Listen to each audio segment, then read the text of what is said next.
Hi, Gypsy Jazz, and Jen friends. My name is Suzahn Fiering, and my masterclass is called Gypsy Jazz Perspectives.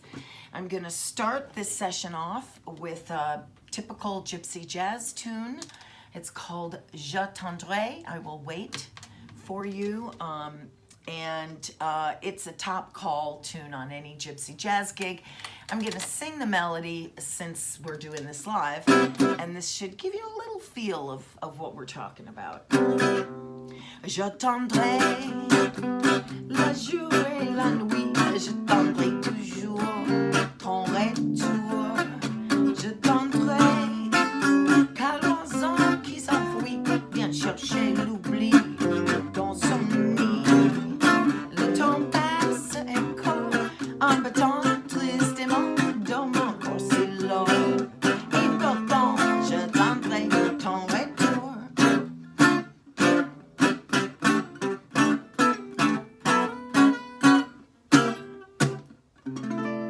That was my own little flourish at the end there. So Gypsy Jazz is basically, it's known as jeton, which is, or jetan as it looks phonetically, but jeton is the French word for gypsy or manouche. And it's a worldwide phenomena that's been embraced by musicians and fans alike. I mean, all over the globe now. The history of jazz is a deeply entwined circular dance with the rise of jazz in the U.S. As jazz rose from slavery in the Deep South and made its way up the Mississippi River from New Orleans through Kansas City and Chicago, it eventually landed in New York. And there were Jewish immigrants, of course, living in New York right around this time, the early 20th century, from Eastern Europe. You know, there were people like the Gershwins in Berlin and all these fabulous writers, and they became exposed to this new music. They then incorporated this music, American jazz, as it was, into their compositions, but their compositions were influenced by the music of their homelands, which were directly linked to gypsy music. What came first, the gypsy or the jazz? Okay, so taking a hard look at gypsy jazz is a deep dive into world history. So riddle me this. What has India, Eastern Europe, Persia, the Nazis, the French Resistance, disabilities, the Jews, covered wagons, Willie Nelson, murder, mystery, intrigue, petty theft, sultry bistros de Paris? The list goes on, and I can see the movie formulating in my brain. Of course, the answer is gypsy jazz. The term gypsy is mistakenly derived from Egyptian. Ethnic gypsies are the descendants of a diverse group of people who were assembled in northern India as a military force to resist the eastward movement of Islam. And over the centuries, they moved westward into Europe and northern Africa, adapting their language, culture, and music.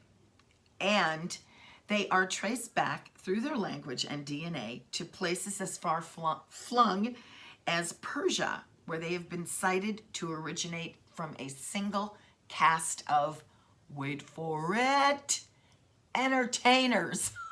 I mean, you can't make this stuff up. It's great. Like American jazz, it has risen from social conflict, economic hardship, discrimination, and pain. It's a confluence of cultures, a melting pot of ideas, and one man's attempt to overcome disability and adversity. Gypsy jazz is most commonly associated with that one man, composer-guitarist Django Reinhardt. Yes, this is Django Reinhardt. Oh, bonjour. Bonjour, mon ami. J'ai joué le guitare et gypsy jazz. Sorry, I work with a lot of kids, so you'll have to forgive me.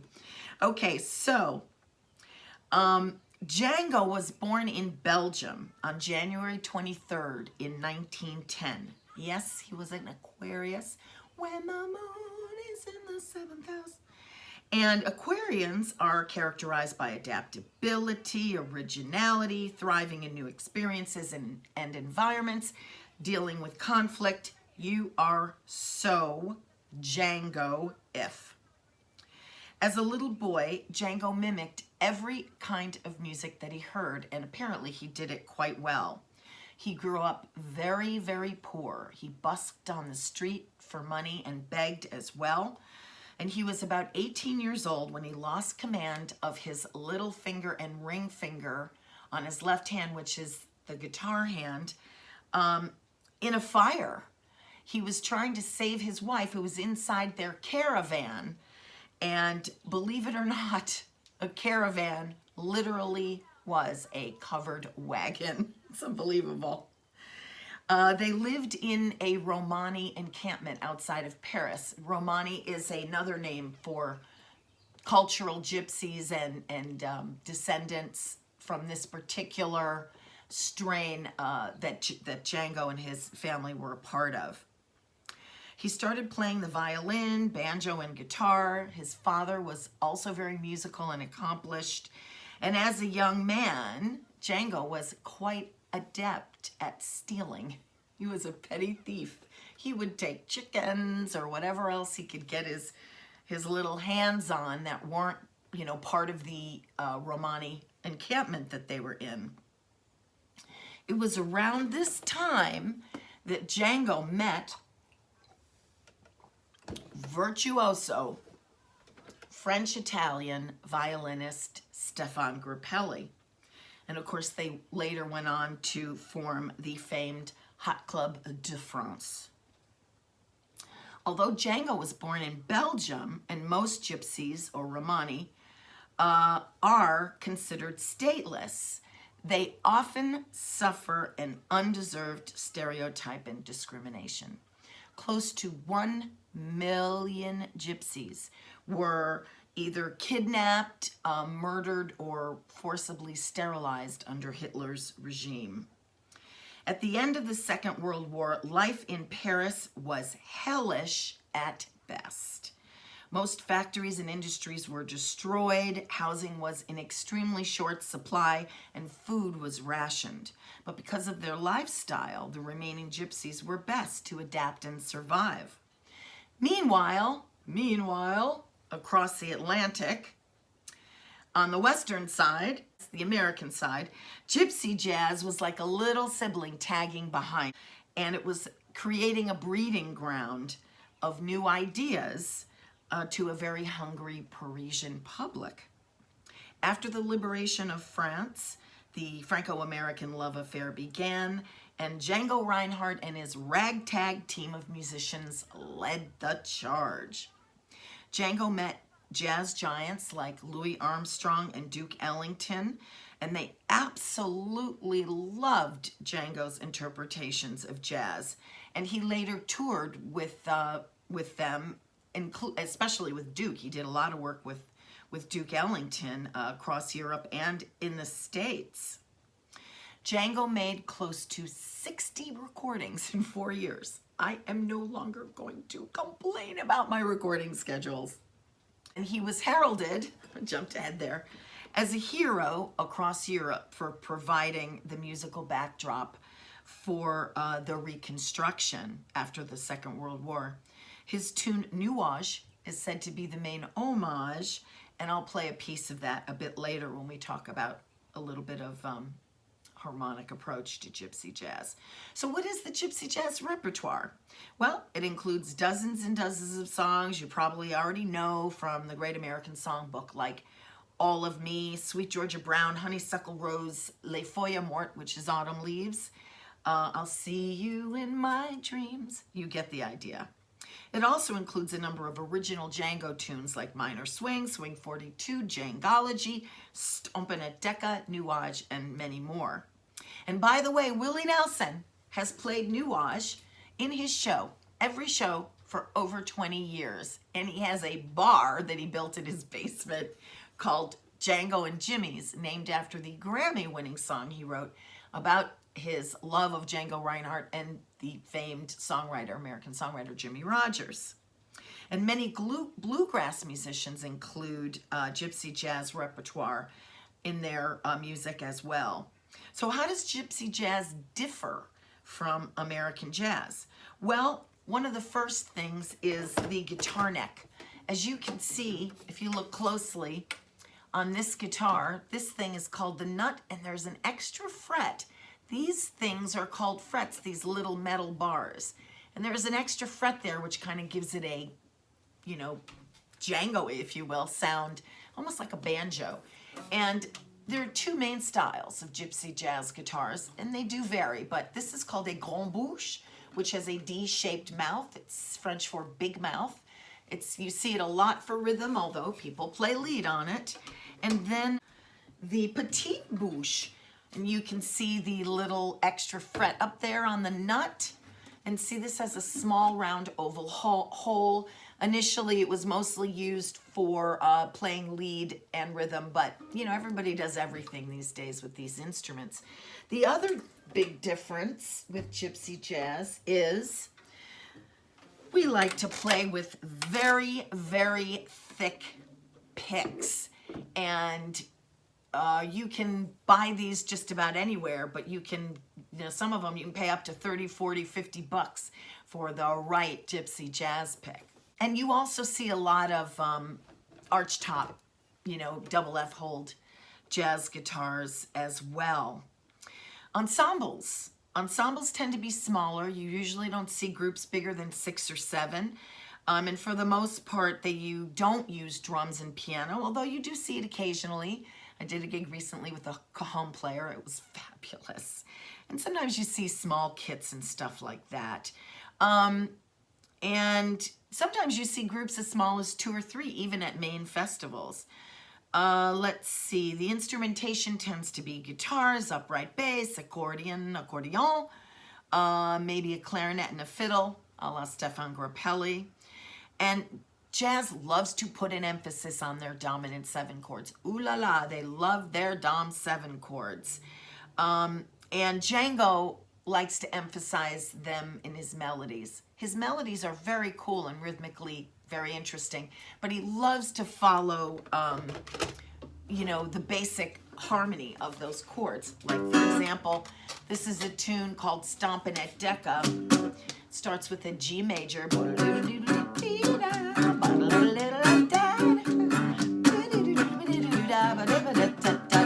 So it's a G major, and then the melody kind of does this in guitar land, your A Dorian shade.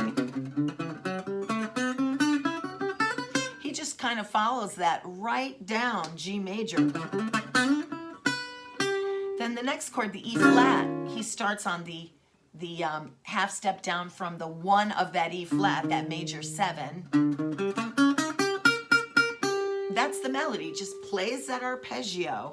And then the rest of the harmony goes, which is, what is that, 6, 2, 5, 1. And the melody is, let's see if I can do it. So you can see it stays pretty true to form, and he writes a lot like that. And a lot of times you'll see Dom 7s replacing a 2 minor, 3 minor, 6 minor, which we know is more common in the blues, but it's also very common in gypsy jazz. And I think that they keep their Dom 7s, their 5/7s, I should say, pretty simple. They really state them clearly. Sometimes they put them in weird places, like the 4th beat of the measure before the turnaround. It's weird, but it's refreshing and fun and different. The Dom 7s are clearly arpeggiated. And I think that the gypsy jazz police like that, the historians, etc. You can really hear what they're trying to say. Gypsy jazzers worship the harmonic minor scales, including the scales that have of that flat 5 in them, and you hear them played way more in gypsy jazz than you do in like standard. So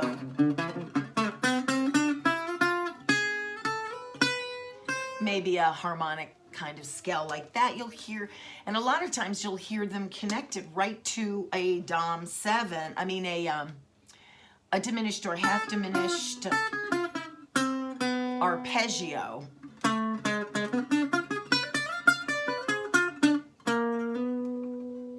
So you get the idea of what's happening there. It gives it a very kind of bluesy gypsy sound, which is really, really nice.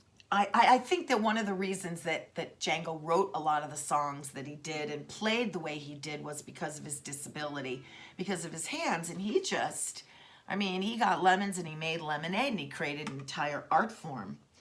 And the other thing about Gypsy Jazz is that Django, as a composer, loved his Dom 7s in diatonic patterns. And this gives a lot of his tunes a very haunting, beautiful, simple, sexy kind of sound. And that's really what Nuage is all about.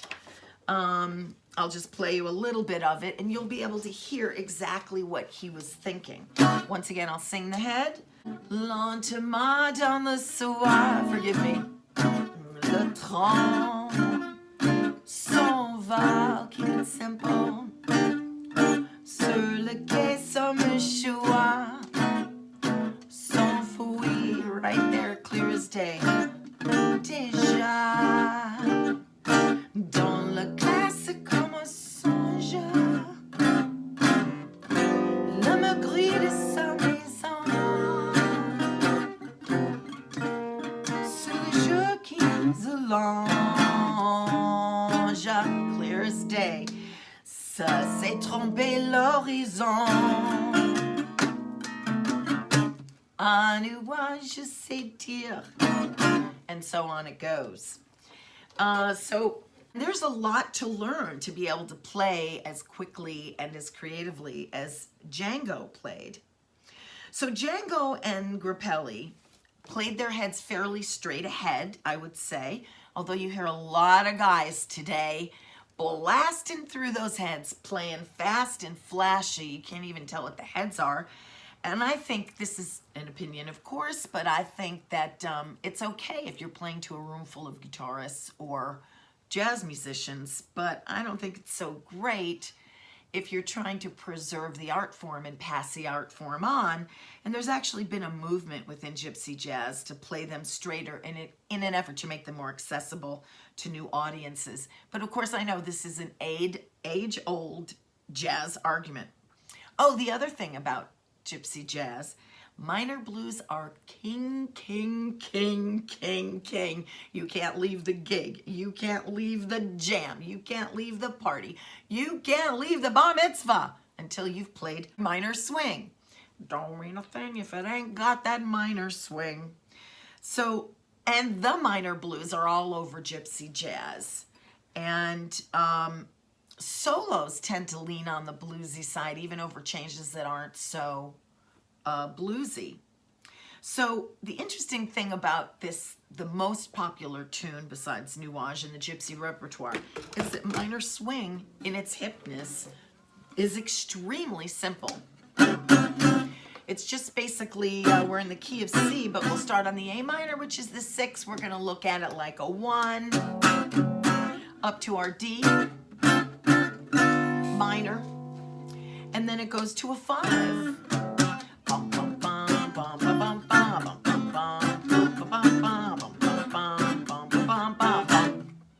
The melody is on the minor 1, minor 3, 5, and then on the 4 chord, 1 minor 3, 5.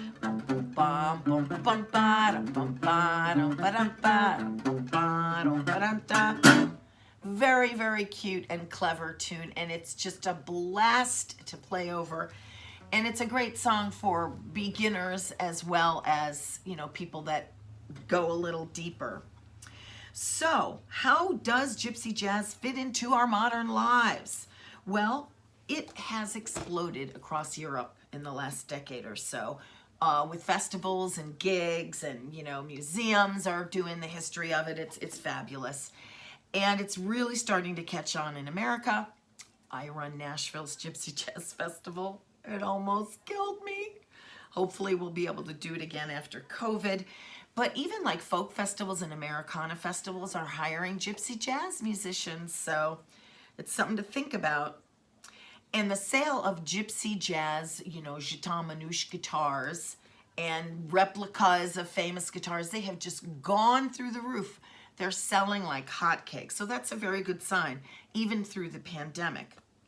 The Black Lives Matter movement has exposed the disparities of stereotypes and labels to the masses. And the gypsies, that population is really no different. We owe it to the music, the musicians, the culture that gave us this inspirational art form to speak of them respectfully. And, you know, so when you're traveling, just be aware of that and you're playing and listening to musicians. It's true, without American jazz, there would be no gypsy jazz. But in return, there would be no jazz without the gypsy music influence from Eastern Europe. And of course, the centuries-old help and love from our allies, the French. Without the help of the French, we would never have gotten independence from the British. And I think that was the beginning of this amazing relationship. Someone recently asked me how I got into gypsy jazz. And it happened when I ran into and jammed with these Romani musicians in Paris. They played songs like How High the Moon and Sweet Georgia Brown, and the way they played it just fascinated me. So I hung out and I kept going back year after year and sitting in and playing with them, and it was just amazing. Once I became sort of friends with them, I asked them how they learned these American tunes and how they were able to play them in this way, and they told me that they live off the grid. This particular group of guys lived in warehouses, and their vans, now their caravans, are modern vans, and that they learn these tunes. A lot of them don't read music, but you never know it because they're brilliant. They learn the tunes by sitting around campfires, listening to their elders. In this day and age, it's just amazing. So I can tell you more about that story down the road. Hit me up. We'll share a glass of white or red Bordeaux. We can even do it over Zoom. Feel free to hit me up for more info on gypsy jazz. If you're interested in some jazz guitar lessons, music business consultations, or songwriting. All right, I hope you're having a great day, and we'll see you in person next year at the Gen Conference. Yay! Bye!